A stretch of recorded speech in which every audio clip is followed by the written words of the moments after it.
and downloading KCAA, celebrating 25 years. KCAA Radio, Loma Linda, where no listener is ever left behind.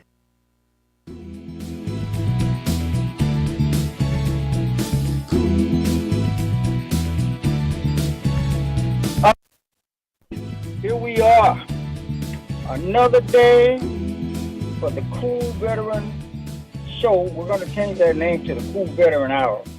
I'm your host, Charles Whitehead, and it's been a long day, busy day, and I'm going to call in. Well, I'm out in the field again. You know, we're doing things, so we're going to have our hostess, Martha Varela and Elizabeth Gall on today. Elizabeth's going to be bringing us the Business Corner, and Martha's going to be joining us here soon.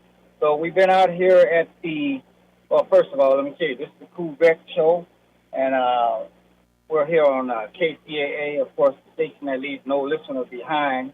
It's a little noisy where I'm at, but we will try to make this work, but, we're out and about in the field again, and things are moving and shaking. We were at the American Heart Association today, and, of course, it was a heart walk, which was a good thing. There are a lot of things come out of that, but I just want to let you know, this is where I am. I'm scrambling, but I'm here, and I think it's going to be another good day. Let's see. We want to give it up to Joe for, making everything happen right. Our engineer over at KCAA. And I really, really, really want to give it up to you, the listeners, because without you, we have nothing. So everything is good. I don't know if Elizabeth is on yet, but when she gets here, we will make it happen. Give us a few minutes, and Martha Varela is going to join us, and we are going to make a show of it today. Again, like what they had the walk there. I can tell you right now, they had the heart walk today at the Rose Bowl in Pasadena, and so what we did, there was a lot of people. I mean, like there were 5,000-6,000 people just doing the walk. And there were a lot of vendors there. They had music. They had blood pressure checks. They had stroke. There are people who were, just you name it, anything associated with the heart. They had healthy food. They had people, UCLA, USC, KTLA. There was the news was there. It was a fun event. My first year doing it was last year, and of course it was fun. It's fun. It's not too hot. Just it starts off early in the morning. It just kind of goes to 11 something, and we made some great connections with our American Heart Association connections, and give it up to her for hooking us up with Niagara Cares. Southern California Edison, and there's been a lot that really came out of it. And we got to give it up to the American Heart Association for buying us at the PBA California chapter. They bought us a brand new commercial refrigerator freezer. And these things don't happen unless we're out here, hitting the streets and making connections. And this is the part of my job that I really love. This is what we as an organization should be doing for the members and the people who really, really who want to be part of the PVA, Paralyzed Vets of America. Of course, we're based in Long Beach. We are the California chapter, and again, we just enjoy. We enjoy, and I say we because I know it's a we. We, myself and the people who showed up today, our team, we enjoy doing these kind of things, especially when it comes to the community. I mean, you can't go wrong with it that way. And, that is, for me, the bread and butter of, just being in the community and doing what I do. I absolutely love it. I know Martha's she's doing something at the end, and Elizabeth, business corner Lizzie, will be here soon. Um, and I'm when she here. comes on, oh, there you are. Well, how are you today, Lizzie? I call her Lizzie. I'll call her Lizzie. I'm doing great. How are you today? I'm doing great. You mentioned we just finished up our event in partnership with the Oh, American this is Heart Martha, not Association, who's Elizabeth. Okay, the my bad. American Heart Walk. So we're This is doing Martha great. Varela. Go ahead. Sorry. I'm sorry. Can you hear me okay? Yes. Yes. Okay. So yeah, as I mentioned, we just got done with the American Heart Association Heart Walk LA, which is held every year in Pasadena, California, during the month of September to bring awareness to heart health, stroke awareness, all of the important stuff we need to know regarding heart health. And so we're happy to have been able to support again the efforts of the American Heart Association, who is one of our community partners, very important community partner of the CVA California chapter, and just again happy to have gone now 2 years in a row. Very cool event. So you did go 2 years 2 years ago, huh? See, I wasn't privy to this kind of stuff before. Did you say 2 years in a row or 3 years? This is our second year. Oh, okay, that we've okay. gone. Yeah. I was talking to one of our other board members, and he said that you guys went to something else, but that wasn't this. Yeah, no, this is fun. This is fun. I really like this event. It's all about healthy. And we found some things today that you assume that, oh, if I drink this, drink too much of that, or whatever, it's okay. But you find out. These people out here they're doing blood pressure checks. They're doing all kinds of CPR training. These things that you can see that without being here, or like if you work somewhere, if you don't do the training, you won't know. And so it's very educational and entertaining to see this and to hear some of the stories of the survivors. It's like, wow, okay. People tell their stories of what happened to them. It's like, and they're here to tell those stories. That is a blessing itself. For me to so anyway, go ahead, Martha. Sorry.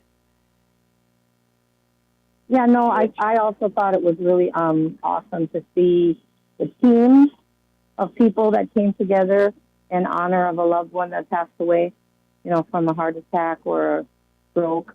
That was also really exciting to see, keeping people's memories alive and family members that have unfortunately, succumbed to the issues around the heart, stroke survivors also were honored. So it's really good to just, again, bring awareness, the importance of awareness to the symptoms, signs. Again, as Charles mentioned, I also took advantage of getting my blood pressure checked and rechecked, and it was actually at the event last year that kind of was alerting to me that my blood pressure was a little elevated. So, these important things sometimes we don't slow down to pay attention to really do matter. And so, again, I got my blood pressure checked today. I'm on the border. It's a little elevated, but now, like I said, got to watch it, put some things into play in terms of diet and exercise to help monitor my personal blood pressure. So, yeah, it's important. All right. Well, yeah, it makes a difference. You can't ignore that stuff because, hey, either you check it out and keep it under control, or hey, if you ignore it and it gets out of control, then then you have to, the consequences may not be the one that you necessarily consider would be.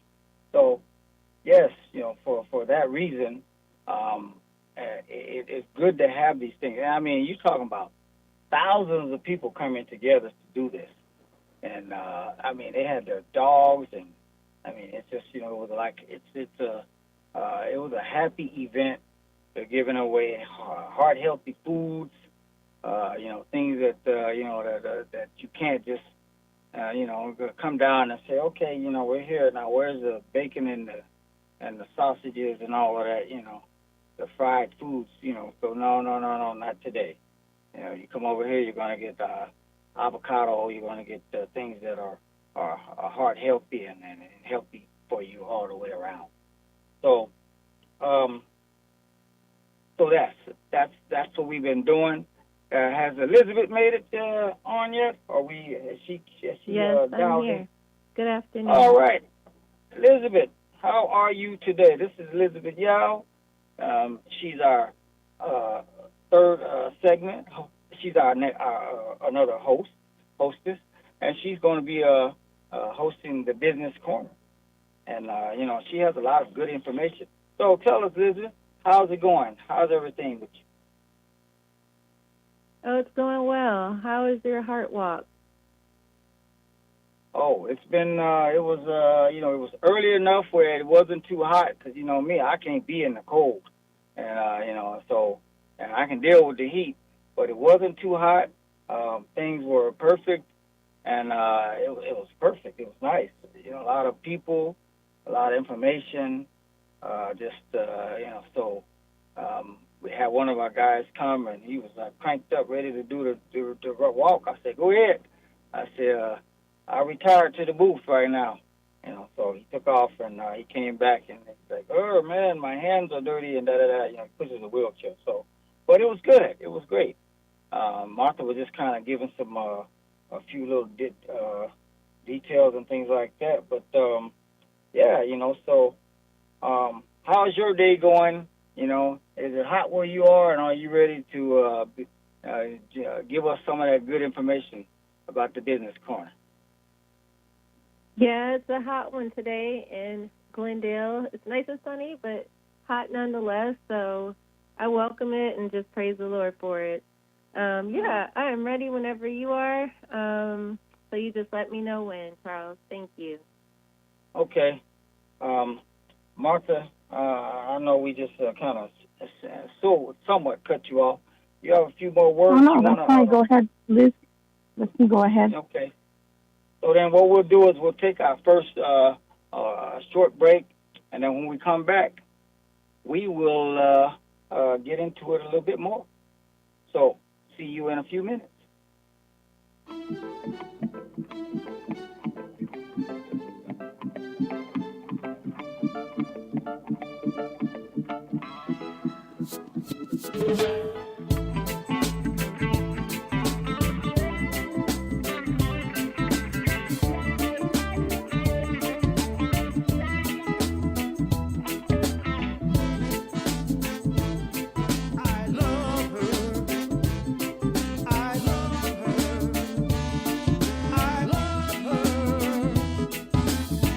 Take time to tell you just how my love maneuvered through my world. I always had the highest respect for her because she was a Christian girl. I always thought of her as the prettiest thing a guy could ever want to see. I don't know how she blew my mind. It's like she put a spell on me. She also used to think very high of me and thought that I was really cool. I remember when, back in the days, I used to make her laugh in school. That's because she's the one I gave my heart to. She's the one, no one compared to. She's the one, the one my love. She's the one I'm always thinking of. Back in the days when I was young and every day was always good, hanging out with my homeboys in my old neighborhood. We used to talk all of the time about the girls that we would date. If you had 2 or 3 or more, you really taught the Mackin game. There was the one, when she came around, with me she used to have her way. All she had to do was look in my eyes, and I was hers the rest of the day. That's because she's the one I gave my heart to. She's the one, no one compared to. she's the one, the one my love. She's the one I'm always thinking of. she's the one, That breaks me down. she's the I one, wanna be around. she's the one, almost makes my day. If you ever find one's right for you, don't take them for granted. Love them and never let them get away from you. 25 years have come and gone. I'm proud to say I married her, and now we have kids that are grown. That's our dad. Every now and then I run into the guys I used to hang out with. Some of them are still into playing games. I guess they'll always be doing it. I can truly say the one that I have has surely been worth the wait. Yes, cause now she's my wife and my best friend. But best of all, she's my soulmate. I can tell you she's the one. I gave my heart to. She's the one. No one compared to. She's the one. That one my love. She's the one. I'm always thinking of.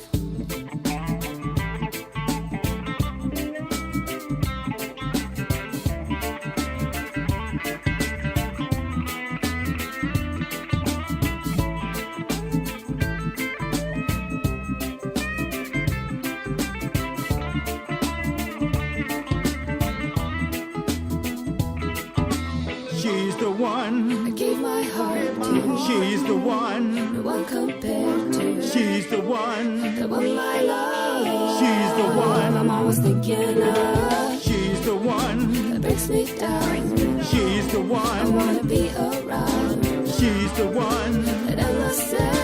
She's the one that always makes my day. Makes my day. Makes my day. Makes my day. Makes my day. Makes my day. Makes my day. Makes my day.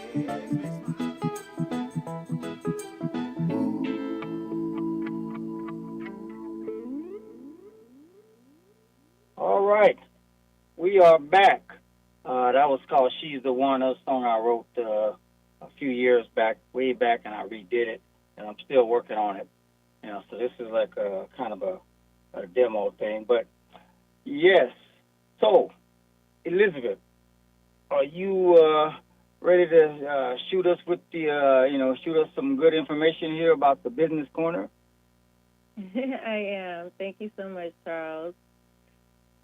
I want to say thank you to Charles and to the Paralyzed Veterans of America, and especially to KCAA, the station that leaves no listener behind. Once again, good morning, good afternoon, and good evening, depending on where you happen to be listening in from around the world. And thank you all for joining us today. I am Elizabeth Yo, United States Navy veteran, certified business coach and trainer with the John Maxwell team, host of the Faith and Leadership podcast on Spotify, and host of our business segment, The Business Corner, dedicated to helping veteran and civilian business owners, entrepreneurs, and leaders. And each month, we will highlight a topic, provide information, services, and resources to help you both personally and professionally. And our topic for this wonderful month of September is growth. And as we all probably know and agree, growth is really critical in life, and especially in the life of a leader. In order to become better human beings or even advance our careers, be a better spouse or parent, to reach our financial goals, even to enrich our souls, we have to grow. And we can even look at gardening or farming, right? We can't plant a seed for flowers or food and expect a full bloom or harvest the next day, right? So that is not how life or horticulture works. Growth does really take time. So the question is, do you have a plan for your personal growth? And as I mentioned in our previous segment, most people never really consider this. Their strategy usually is working hard, but working hard does not necessarily guarantee success. And it is this misconception that sometimes keeps us from growing personally and even professionally. So it's really important for us to be very intentional about growing and expect to make mistakes along the way, because growing can be a very messy business. However, we have to look at those mistakes, right, as a sign that we are moving in the right direction. So in our last segment, we touched on 8 common common misconceptions that can keep us from growing. And we reviewed the first 4, which were the assumption gap, the first one. This is where we're assuming growth happens automatically, right? Just like from a baby being born, automatically, most of the time, right, the baby naturally is growing. That growth is taking place all the way through their teen years. But in growth personally and professionally, that's not automatic, right? We have to be intentional about taking action. And then second was the knowledge gap. And this is about not knowing how to grow. But this is the blessing of segments like ours or podcasts, books, articles. There's so many different outlets and media available in this day and age now that we can continue our growth and continue to improve. Lots of resources out here that are available to us. And then there's the timing gap. And this is for people who are waiting for the right time to begin, right? And then what about the mistake gap? This can hold us back as well, being afraid of making mistakes. And this is sometimes where we hear the term analysis paralysis being used, right? Because it certainly can set in. So in today's segment, we're going to review the 4 remaining misconceptions, beginning with number 5, the perfection gap, which says I have to find the best way before I start. So the problem is waiting for the best way, the perfect way, before actually starting the growth process can be very, very long set in that we don't usually end up starting. Procrastination is never our friend. And then number 6, the inspiration gap, which says I just don't feel like doing it. So I want to remind you or see if you know, who is Dan Whedon? Do you all know who he is? He is actually the co-founder of Whedon and Kennedy. They founded this advertising agency, in quotes, that did not actually like advertising. They wanted to simply inspire their customers and clients. So in 1988, they did just that. They adapted a phrase to create a motivational tagline for Nike. Do you all remember what it was? Just do it. But contrary to what many people think, motivation is not going to strike you like lightning, right? It is not something that someone else can force on us either. So forget about motivation and just do it. Because once we actually start doing something, motivation actually comes along and makes it easier for us to keep going. So what we have to do is just make a commitment to ourselves that this is the year when we start a project or we start on a goal that we actually start it and stick with it for at least 1 year. We want to just do it. And then number 7 is the comparison gap. And this says others are better than I am. But we have to learn something, and we do along our journey in life, don't we, that we have to be comfortable with being out of our comfort zone sometimes, right? We need to expose ourselves to people who are bigger and better leaders outside of our own small circles, because we want to be confident in not only sharing ideas, but also learning from those who may have many more and much better ideas than ourselves. And I heard from an executive once, he said, if you are the smartest person in the room, you need to leave the room, right? There are many people who desire to always be the smartest person in the room, never really trying to learn anything, but always having a desire to always teach or tell someone else something, right? And for many, these are not necessarily people want to be around, right? That's the truth. So we want to always give ourselves those opportunities to continue learning. And then last, number 8, the expectation gap, which actually says, I thought it would be easier than this.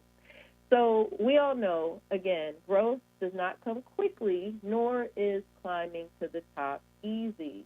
It does really all start with preparation, and that does take time. But As the famed Jim Rohn author says, you cannot change your destination overnight, but you can change your direction overnight. So if we want to reach our goals and fulfill our potential, we have to become intentional about personal growth.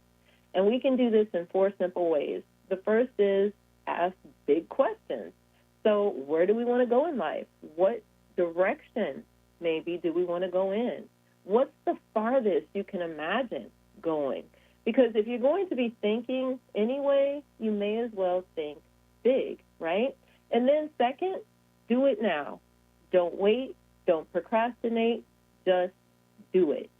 And then third, last, just face the fear factor. And what does that mean? Maybe you have a fear of failure. Maybe you do fear stepping out of your comfort zone. Maybe you have a fear of being overextended financially. Maybe you have a fear of what others might say or think. So let's just remember this. Write this down. We feed our faith and we starve our fear. If we're intentional about growing, we can expect to make mistakes every single day, but we want to welcome them. We want to learn from them. We want to take them as a sign that we are actually moving in the right direction. So I would love to hear your thoughts on the topic. You can always give us a call here at the station at 909-383-1000. Again, 909-383-1000. Would love to hear what you think, what your experience or testimonies may be around this topic. Or you can send a message to me. I'm on Instagram. I'm on TikTok at VetShares.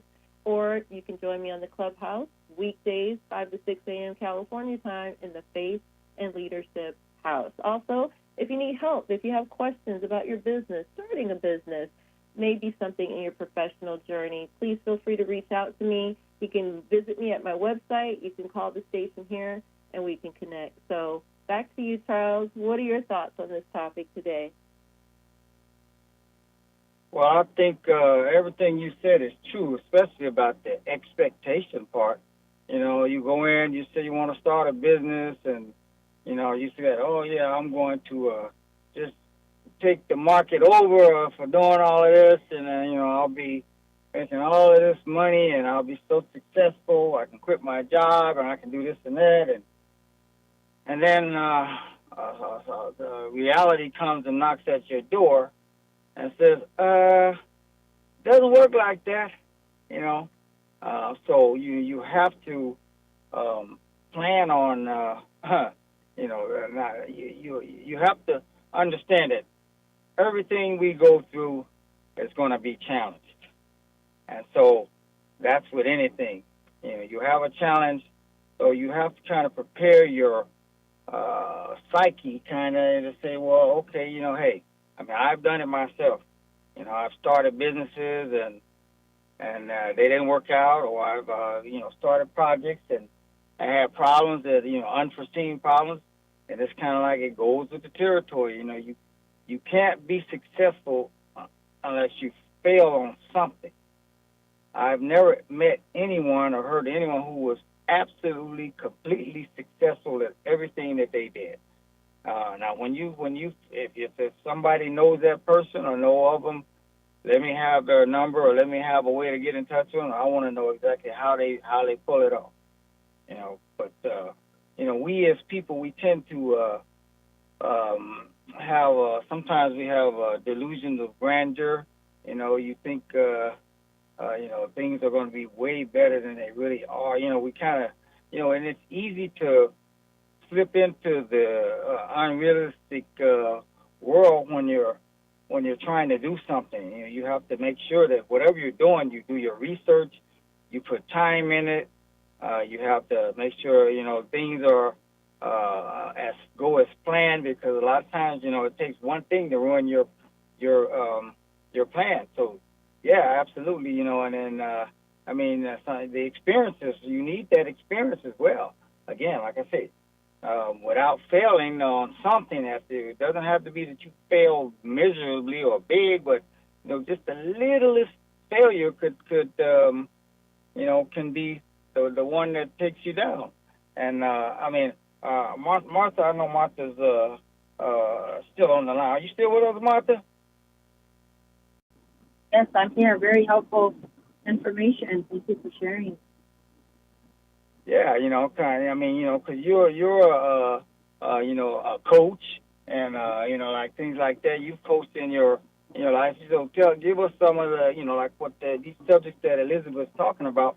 I'm sure you've experienced some of this stuff, haven't you? Yeah, absolutely. And I think the importance of being okay with failure, is a really realistic and very important thing to point out. This real life doesn't always happen on a convenient schedule, right? That perfect job or the perfect opportunity doesn't always present itself in the most perfect way or at the perfect time by any means. And so it's always good to have, that to really think about and, be realistic about, because it doesn't always happen in that quote unquote perfect way. So again, it's very great information to share, whether you're new or, into the job market, or you're changing, to a new position, or as Charles mentioned, as a coach, as an entrepreneur, I have tried different things along the way and have been happy with that, as opportunities present themselves. But it was interesting because I had a conversation today with, our contact at the American Heart Association, who talked about, being on the board of directors and having a different opportunity present itself. And I was very excited to even be considered, again, not realizing that, and you'd have seen what I look like today when we showed up. We're, at the Heart Walk in our, stretch pants and T-shirts, because we knew, having gone a couple of years, it's in the, in kind of a grassy, muddy, dirt kind of area. I mean, again, I wasn't dressed up to be, presented with an opportunity like that, quote unquote. But like we heard, these opportunities present themselves in their own way, and at their own timing. And so, very fitting message for me today, actually, as we attended our event earlier. And as you mentioned, an opportunity presented itself, and I was very grateful, very thankful, and very surprised, because I, again, didn't look and fit the part necessarily, but that's just realistically sometimes how it all happens. So thank you for sharing that. Great information. Oh, I'm so glad. Thank you so much. I always am hopeful that, the information is beneficial, and that's what it's all about. Just sharing information, sharing resources, sharing our testimonies, over the last few years, even especially as a business coach, listening to people's journeys and experiences, their challenges, it really does help develop us personally. We can learn from others and what they've experienced, and then it preps us for those opportunities when the moment is there, when it's presenting itself, because you can't always know when it's going to happen. Life is so not planned. Even the best plans, the best laid plans, you never know how God's going to show up and just surprise you with something way out of left field. So I'm so glad to hear that, and that you were ready for it. So I heard a speaker say, don't wait until you're invited to speak somewhere. Always be working on your speech. Always be working on what it is you would like to present if you were given the opportunity, so that when the opportunity comes, you're not scrambling to prep for it, but you're already prepared. So being intentional about those moments really is critical, right? So it's lovely to hear that kind of feedback. It is, so we're going to take a quick break, and then when we come back, we're going to go to our final segment, and then we're going to we'll go from there, and then just continue on with some of this good information that we have. This is the Cool Veteran Show. It's going to be called the Cool Veteran Hour, and what we do here is we're not talking about PTSD or anything. There are plenty of shows for that.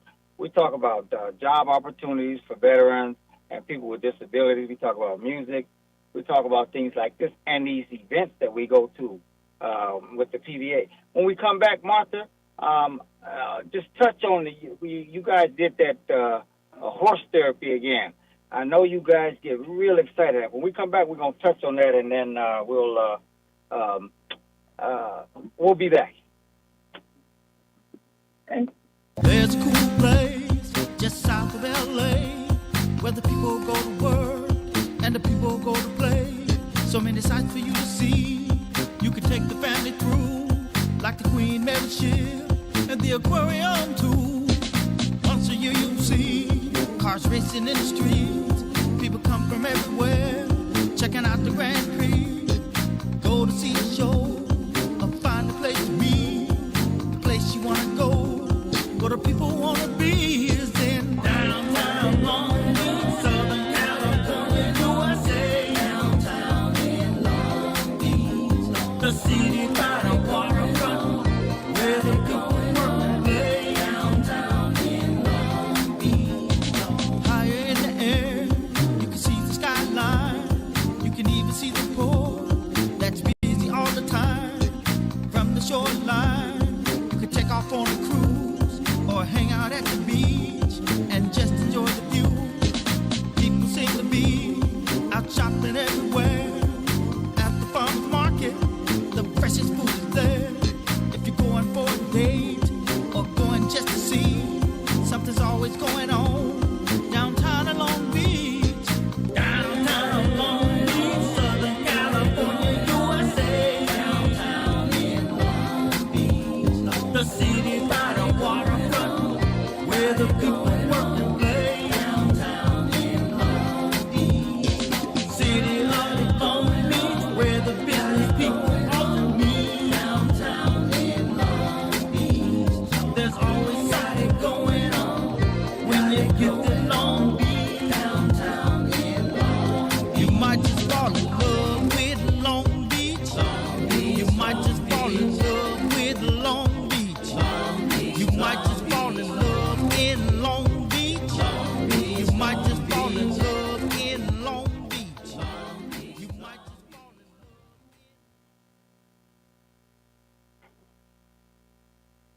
All right. So we are back. What we're going to do is, Martha, give us a quick summary of what you just did with this horse program that it's a project that Equine Therapy. I'll let you explain. Go ahead. You don't have to tell us full details, but I know the women who went were very excited about it. Go ahead. Yes, so it's a new collaborative effort between the Barbara Giordano Foundation, who works with women veterans on the East Coast and state of New York, upstate New York to be exact. Virginia Giordano is the sister of Barbara Giordano, who was a Kaiser, well, not a Kaiser, but a nurse, who just really dedicated herself to health and wellness and tried to come up with some cutting-edge new healing modalities. So aside from yoga and meditation and some of the more traditional or more common health and wellness modalities or healing modalities, trying to think outside the box to come up with some things that are just as impactful, but maybe brand new, cutting edge. So with the help of the Barbara Giordano Foundation, we were connected to the Horse Project, Better with Horses, located in Santa Barbara, California. And we're part of this wonderful new pilot program to bring the equine therapy to women veterans, and in particular, the women veterans that are in wheelchairs. So we were able to go for our second retreat this past weekend, again to Santa Barbara, and participate in the equine therapy. And it's not just the equine therapy, I must say, although it was very, very powerful, very spiritual, very powerful, very magical. Nothing like riding horses or going horseback riding that you may have experienced as a young child or even in your adult years. This was, these horses had been rescued, so they've all had some sort of their own, stories coming to the ranch, coming to the Horse Project. So the magic that happens between the horses and the women veterans was just amazing. But we were able to participate in some health and wellness activities as well. So the importance of nutrition and not skipping meals and really being mindful of what, food you're putting in your body.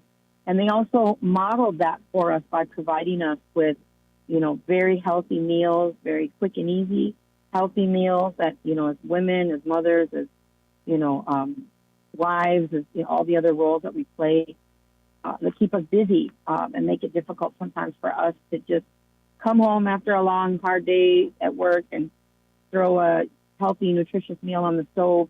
Is actually a lot easier than we think it is. And sometimes that reinforcement, that modeling, that support that is also built into this health and wellness program that we've learned in between the 2 retreats that we've gone on now was equally as powerful and as amazing.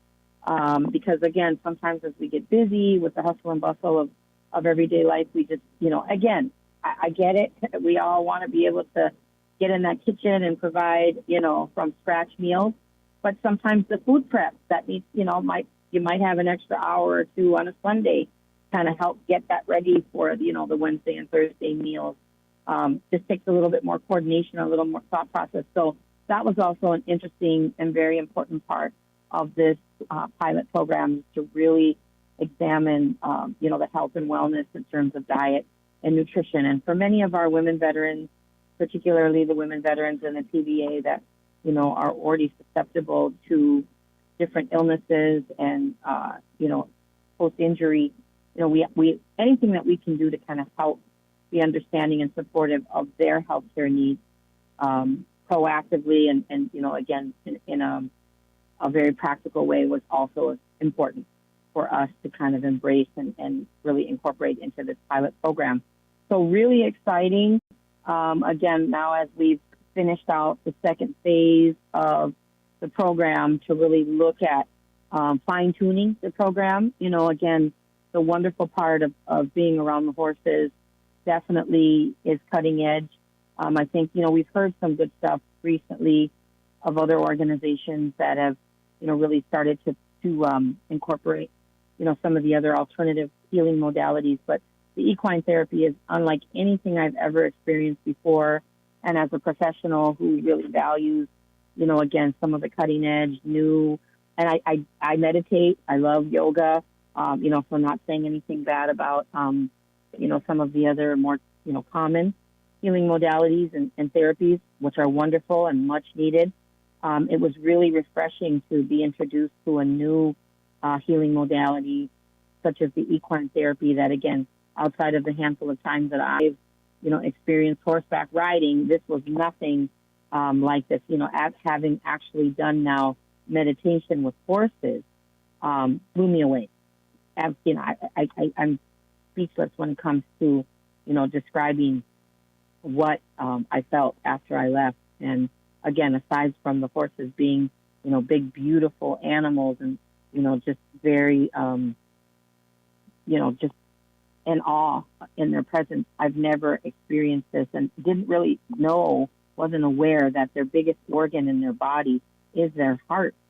So they can feel your heartbeat from like 5 feet away and really, really are in tune with the human heart. And so when they say heart to heart, I mean, this was really something real that we've experienced. And, again, putting the board, we had one board member and one TVA member and myself as part of the, not the advisory committee, but sort of like the pilot, just really hearing them speak on how powerful this was and of an experience this was for each of them was also very rewarding for me.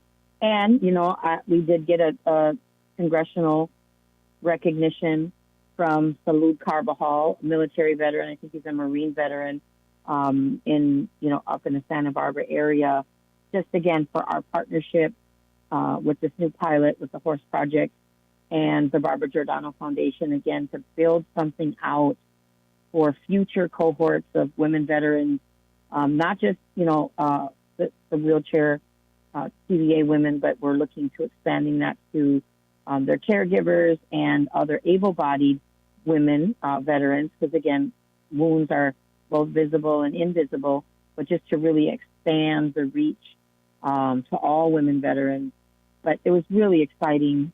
Really, really happy and honored to have been able to collaborate with these two other wonderful organizations and put together that award-winning program. So you've got the nonprofit, you've got the foundation, and a health and wellness, healing program, the equine therapy program, really, in partnership together to partner and include, this really important segment of the military community. And as we know, the women veteran population is the fastest growing population in the military. And as our PVA national office has tasked us with being able to keep the women veterans' needs at the forefront, really incorporate, their needs into what we do as part of our programming. So it was just really exciting, to say the least. And, like I said, something that I've never experienced before, really excited about continuing, kind of in the last stages of the pilot so that we can extend this opportunity to more women veterans coming up, into the fold. So just so excited to have been able to participate. So Martha, you guys weren't riding the horses, but No. What were you doing? What were you actually doing? I know I've seen some pictures and people are like face to face with the horse. One of the horses was, looked like he was looking like, what's going on here? I was like, oh, watch out now, Mr. Ed. But anyway, but what were you guys doing? So if you weren't riding the horses, because I know that I keep hearing the reviews are like out of the roof and everybody's like excited. So what was it that really made the experience memorable? The most memorable part of it for you, or The meditation. in general? The meditation with the horses. So the horses were actually an active part of the meditation exercise. So they actually sit in a circle. They actually come up next to you. As you saw the pictures, some of them, resting their heads on your shoulders. Others were, rubbing their faces on your face. They do this. They're part of this wellness program. So they're used to and actively participate in meditation. We did some tapping exercises with them, and so tapping is another meditation or another therapy, another healing modality where you sort of connect in intuitively with the horse and sort of communicate through some of your own challenges and sort of what you're dealing with on your day-to-day with them. And tapping kind of consists of like it sounds very self-explanatory, the tapping of on your forehead, under your eye, on your chin, on your neck, but you do it on the horse. And then kind of communicate with the horse kind of in silence, obviously, or out loud if you wanted to. But we did some breathing exercises with them. So it's magical when I tell you that, you wouldn't think that this giant creature, this giant animal is so in tune, intuitively, spiritually connected, and enjoy it. I mean, the one horse was actually trying to get the bell out of the basket. So I was like, wow, he must really like this part of the activity, she was trying to get her nose in the basket to get the bell, the sound bell, or the bell that they use to kind of start the meditation exercise. But so that was for me the powerful. But we also did some exercises with them where we were what do we call them? I'm at a loss for the word I want to explain. So like not an exhibition, but kind of an obstacle course. So over the last 2 sessions, we've been kind of working with them, learning how to guide them along. So we got them to do a show for the group that showed up on Sunday in celebration of the program. We were able to do a obstacle course, sort of a show for the people that came out. with the horses. And so we were practicing, going over some pipes and going through around the barrel and kind of through another little part of the obstacle course, teaching them, well, not teaching them, but them working with us on how to stop and back up and then at the end, how to take a bow in front of everybody in the audience. So we did some of that too. It was really fun. Really fun.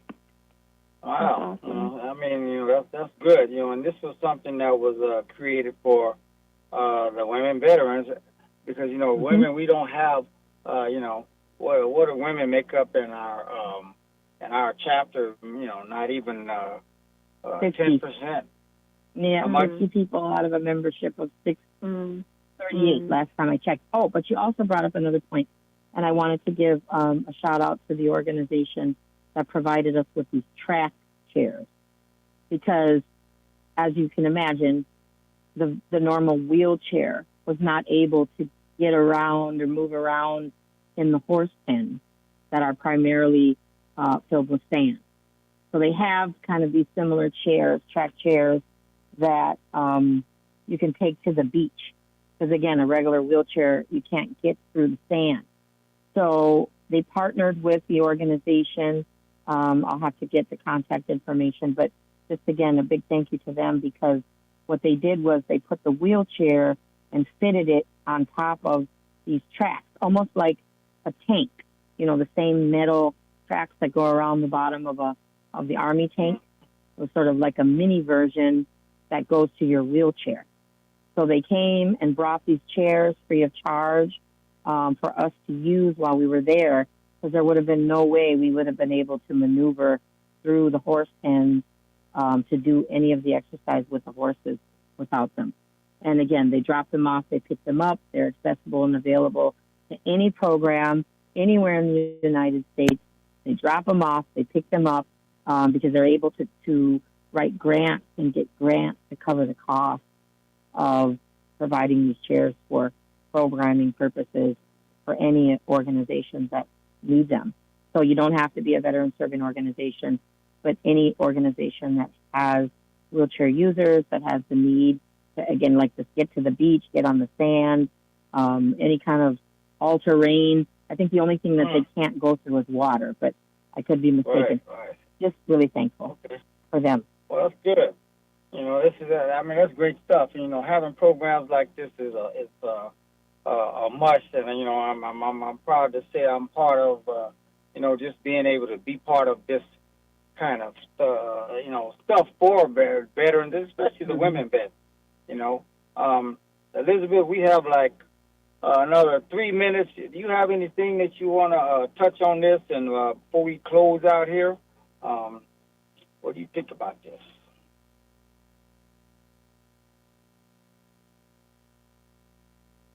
Elizabeth? I guess she's not with us. But we have about 2 or 3 minutes left, and we want to thank Elizabeth for her business corner. That's a lot of information. That's a lot of information today. It was great, great information. The business corner, and I like her tips. She broke it down into 2 segments. The last 2 weeks ago, and then she gave us the final today. And then here you come with the horse stuff, because I know the horse stuff is like, it is important, and these things are important because this is research, really, and this is my history in the last 31 years of working and with the research. So this stuff, you find out things that and this is how research works. You do these pilot programs, you see how it works, you start finding out good stuff, then you start telling the public about it, and people want to do it, and then it becomes big. And, this whole thing about the horses, absolutely great. Thing about the businesses, the corner, I really like this because, this is stuff that our listeners need to know. And, I know we're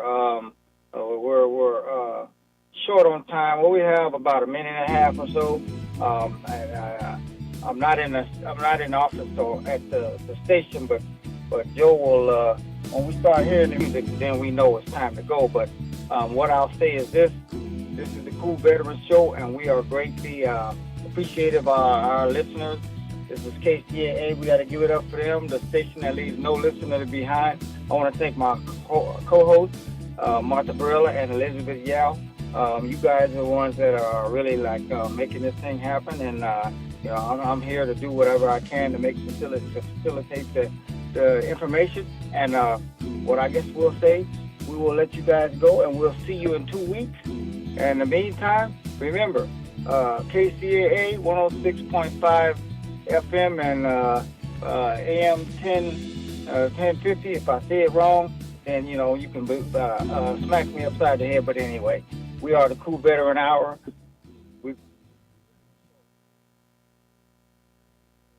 San Bernardino, Loma Linda, Rialto listens to KCAA Radio. It's that time of year again. No, not the holidays. Medicare open enrollment. And if you have questions about Medicare, you should talk to the local experts, Paul Barrich and Associates. Paul and his agents are certified with plans that are accepted by most of the medical groups in our area. Call 909-793-0385. That's 909-793-0385. Their services are free, and after 43 years in the business, their agents are trained to help you pick the plan that's right for you. Be safe, not sorry. Don't drink and drive. Our sponsor, Wham Plumbing, is family-owned, proudly serving Riverside and San Bernardino counties, providing residential and commercial repiping, leak repairs, stoppages, garbage disposal, water heaters, and more. Plus 24/7 emergency service, 30-day guarantee, free quotes, and senior and veteran discounts. In a jam, call Wham at 951-482-3970. That's 951-482-3970. Honest and affordable. That's what Wham Plumbing is all about. Rescue Residence reminds area employers that too often our veterans and their spouses have trouble finding jobs. If you're an employer, join in on supporting our transitioning military service men and women. Bring elite skills, agility, and mission dedication to your organization. Hire smart and hire vets. That's from Rescue Residence in 29 Palms. We're there on the air supporting our veterans, those currently serving, and all military families. For more information, visit rescueresidence.org. One of the best ways to build a healthier local economy is by shopping locally. Teamster Advantage is a shop local program started by Teamster Local 1932 that has brought together hundreds of locally owned businesses to provide discounts for residents who make shopping locally their priority. Everything from restaurants like Corky's to fun times at SB Raceway and much, much more. If you're not currently a Teamster and you want access to these local business discounts, contact Jennifer at 909-889-8377, extension 224. Give her a call. That number again is 909-889-8377, extension 224. NBC News Radio. I'm Rob Martier. Israeli Prime Minister Benjamin Netanyahu says Israel is on the verge of a deal with Hamas to bring all the hostages home. In a televised speech today, Netanyahu cautioned it's not final yet, but he believes Israel is on the verge of a very great achievement and exerting every effort to make it happen. Netanyahu spoke following reports that Israeli airstrikes killed 6 people in Gaza hours after President Trump called for a halt in bombing. The strikes come after Hamas said Friday it has agreed to release all hostages, living or dead, in an effort to start negotiating the peace plan. Illinois Governor J.B. Pritzker says the Trump administration has informed him of plans to federalize 300 members of the Illinois National Guard and deploy them in his state. Pritzker called it absolutely outrageous and un-American in a statement today. Pritzker added that he will not comply with an ultimatum from the Defense Department to call up your troops or we will. The Department of Homeland Security is planning to offer money to unaccompanied migrant teenagers in exchange for leaving the country. Lisa Taylor has more. According to multiple reports, DHS will pay the teenagers $2,500 if they voluntarily leave the U.S. Teenagers 14 years or older will be eligible for the payment. The Trump administration has already begun offering adult migrants payments in exchange for self-deporting. I'm Lisa Taylor. According to reports, Mark Sanchez, the former NFL quarterback who works as a commentator for Fox Sports, was in critical condition after being stabbed in Indianapolis early this morning. Sanchez remains in the hospital, but in a statement posted on X, the Marion County Prosecutor's Office says the IMPD has arrested Sanchez for his alleged role in the incident. The 38-year-old was arrested at the hospital for battery with injury, unlawful entry of a motor vehicle, and public intoxication. Rob Martier, NBC News Radio. NBC News on KCAA Loma Linda, sponsored by Teamsters Local 1932, protecting the future of working families. Teamsters1932.org. When I walked the neighborhood in the autumn, I often passed under a mighty oak and through an ankle-deep blanket of acorns. All that neglected plant protein leads me to ask, why not nuts? Welcome to the award-winning Food Chain Radio Show with your host, Michael Olson. And now get ready for 1 hour of What's Eating What Radio. Hello out there. You are tuned into the 1099th edition of the Food Chain Radio podcast. Or hey, perhaps you're among our friends over there in Quebec City who are tuned in as we stream along on the Food Chain page at metrofarm.com. Well, whoever you are and wherever you are, welcome aboard. I am Michael Olson, your host for this hour of What's Eating What.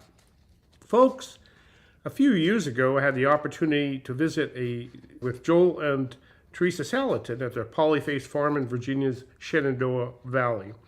While showing me about the many interesting features of Polyface, Joel said, "Would you like to see the pigovators in action?" Well, who could pass up an opportunity to see pigovators in action? Certainly not me. Joel drove us up to the top of his farm and into a forest. We stepped out of the truck and followed a trail into the woods, where we quickly began hearing the snorts and grunts of pigovators in action. There they were, a dozen or so of them, mighty beasts confined by an electric tape, doing what pigs do best, tearing up the ground in search of anything edible. These pigovators. This land was once a rich savanna, and it provided ample fodder for grazing animals, both wild and domestic. During the Civil War, and afterwards, the grazing animals disappeared.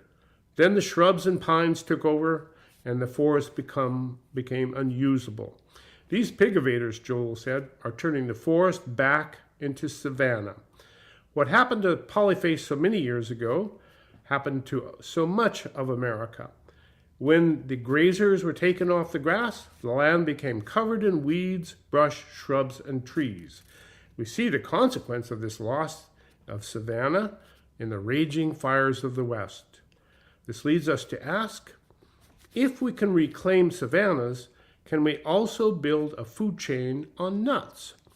Well, who better to ask than Elspeth Hay, who is the author of the brand new book, Feed Us with Trees, Nuts and the Future of Food. Welcome to the Food Chain. Thank you so much for having me. I'm excited to be here. Well, first of all, congratulations on your brand new book, Feed Us with Trees. How did the book signing go, the opening? It was great. I had a launch party and a lot of fun. Good. Well, take us back, Elspeth, to that moment when the apple fell on your head and you jumped up and you said, nuts! Well, in fact, it was an acorn, not an apple, but I live in an oak forest that's protected as part of the Cape Cod National Seashore. And a friend sent me a TEDx talk by a woman named Marcy Mayer, who lives in Greece on a remote Aegean island. And she said that acorns are edible, which I had never heard before. And she also said that they're a superfood and one of our oldest human foods. And I sat there looking outside my window and was completely shocked to hear all of that. And so I started learning a little more about acorns as a food source and started learning a little more about acorns as a food source and learned that actually all over the Northern Hemisphere in a huge variety of cultures, acorns have been a staple food, an everyday food like corn or wheat or rice for thousands of years.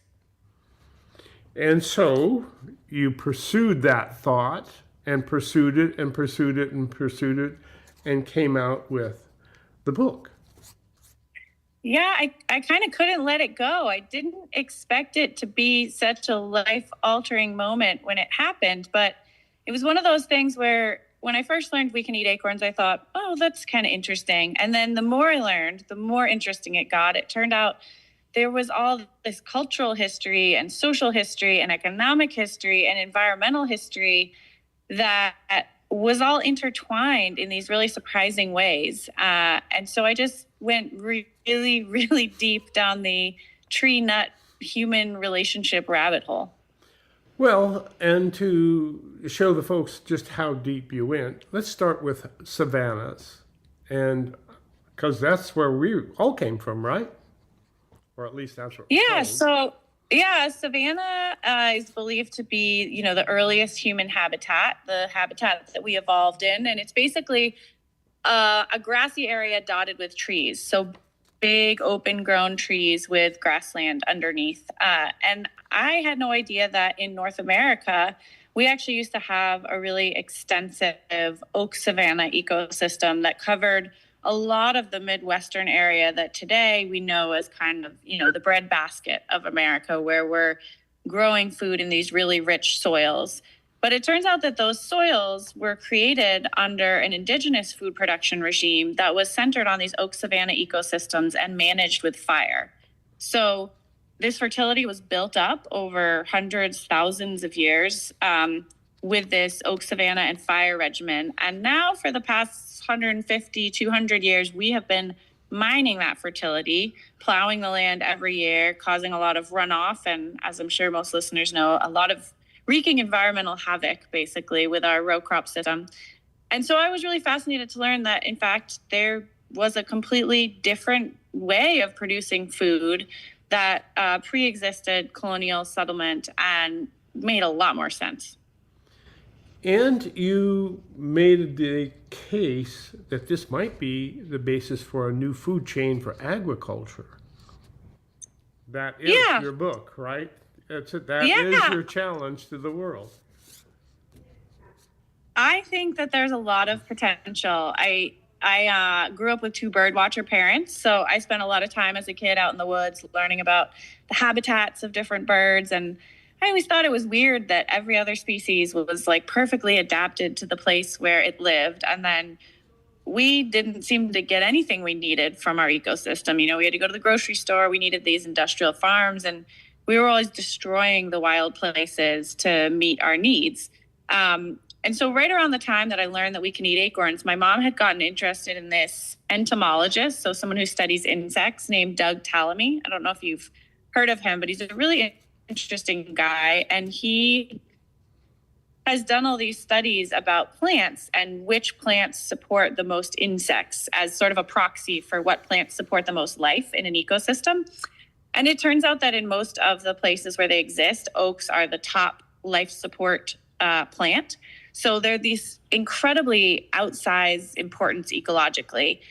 And I learned that around the same time as I learned we can eat acorns. And I thought, well, that's cool. But, we had to become farmers, right? We can't be hunter-gatherers anymore. We can't rely on these wild foods because they just don't produce enough.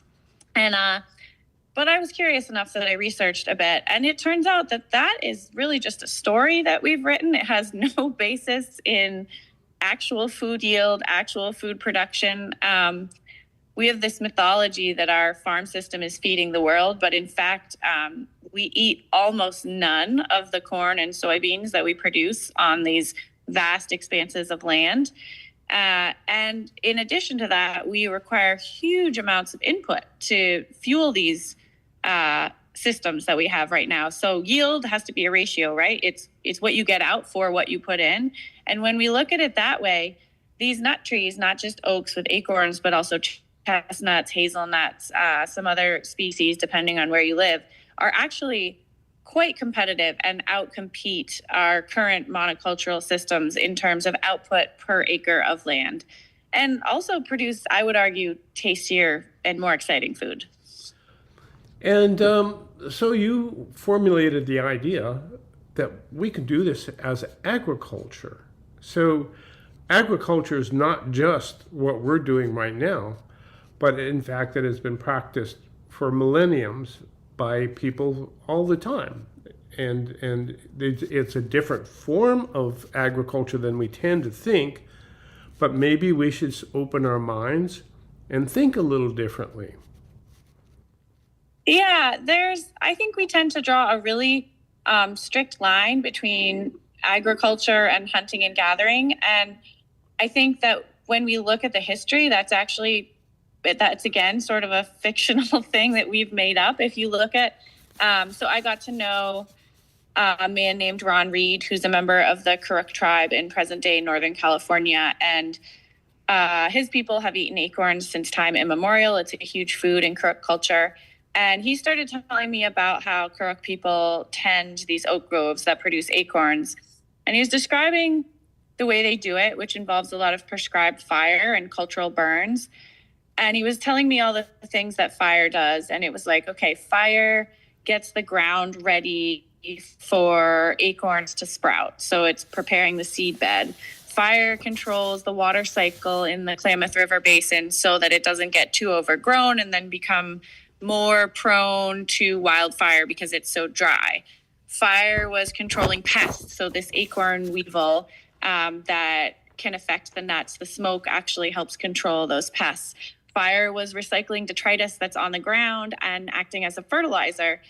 And the more we talked, the more I realized he's just describing farming a different species. It's not like hunting and gathering and farming are these two completely different activities.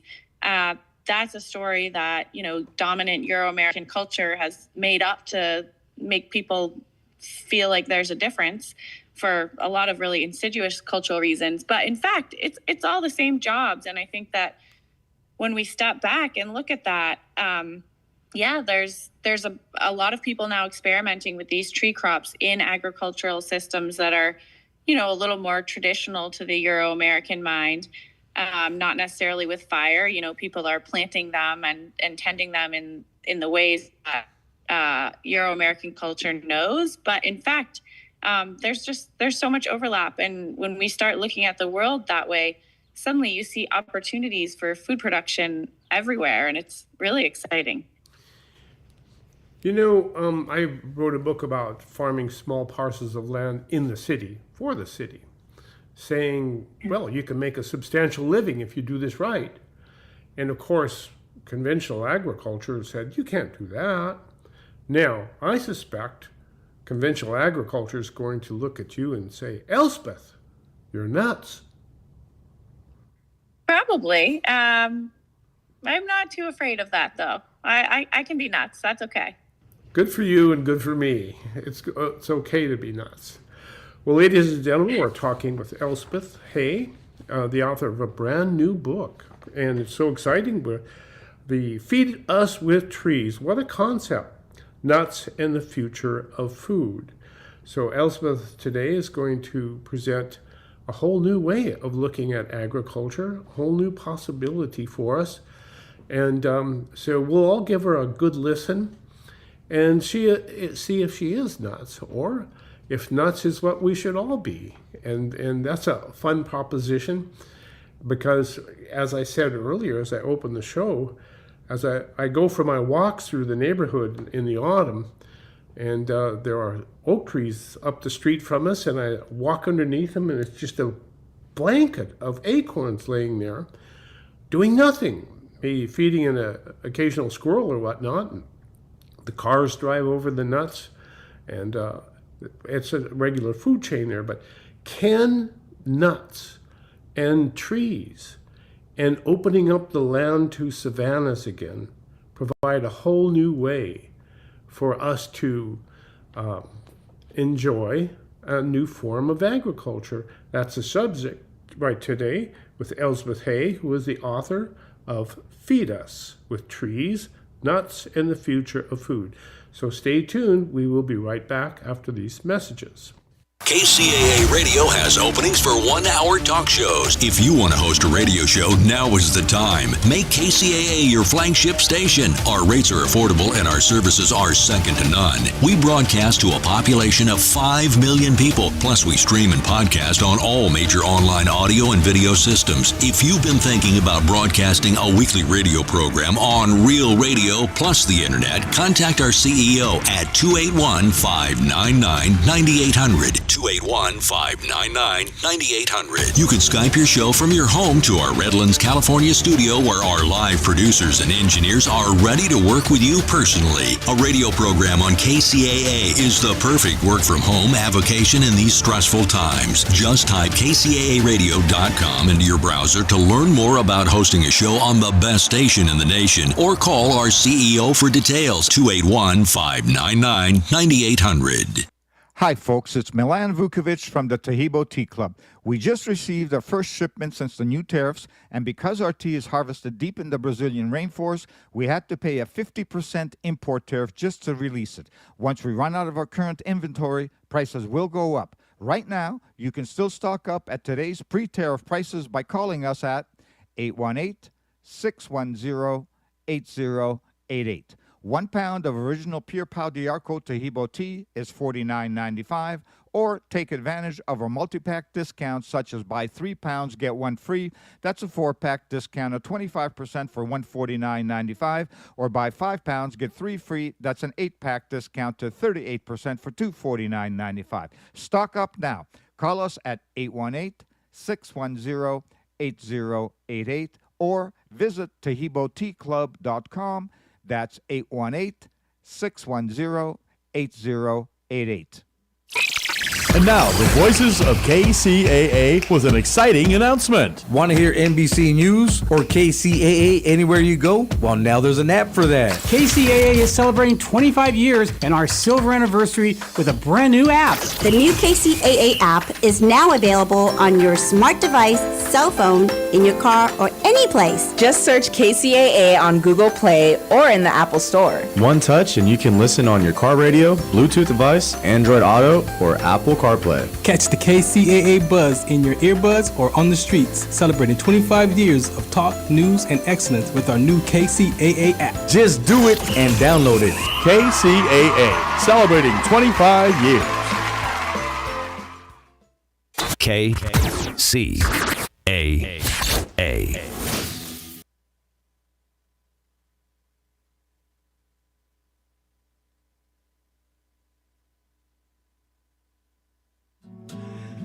Let's go back for more of What's Eating What on the Food Chain with Michael Olson.